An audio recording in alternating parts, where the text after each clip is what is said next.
Hello दोस्तों, आज हम राजा विक्रमादित्य और प्रेत आत्मा की कहानी को आपके सामने लेकर आए हैं। यह कहानी राजा विक्रमादित्य की वीरता और अडिग साहस का अद्भुत उदाहरण है, लेकिन इस बार उनका सामना एक ऐसी अज्ञात शक्ति से हुआ जो रहस्यमयी और अत्यंत खतरनाक थी।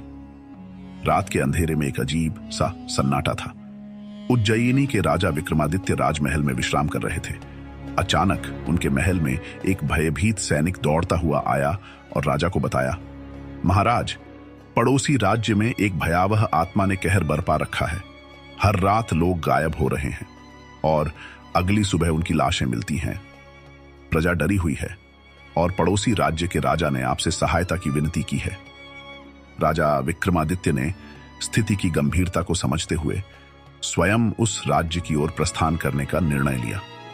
रात का समय था और अंधेरे में कोई आवाज तक नहीं थी। रास्ते में विक्रमादित्य एक निर्जन गांव से गुजरे, जहां हर घर के दरवाजे बंद थे और कोई भी बाहर नहीं दिख रहा था। यह गांव अत्यंत डरावना और सुनसान था। राजा ने देखा कि हर घर के बाहर राख से बने हुए अजीबो गरीब निशान बने हुए थे।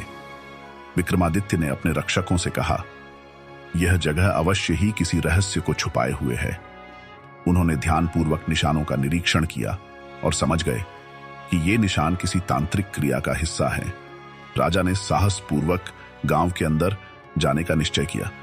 गांव के अंत में एक विशाल जर्जर हवेली थी।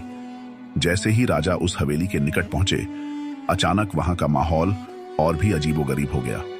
हवेली की खिड़कियां अपने आप खुलने बंद होने लगी और ठंडी हवा के साथ एक अजीब सी फुसफुसाहट सुनाई देने लगी।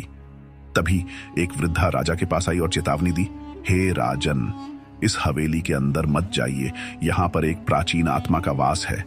वह आत्मा बेहद शक्तिशाली है और उसने आज तक किसी को जीवित नहीं छोड़ा।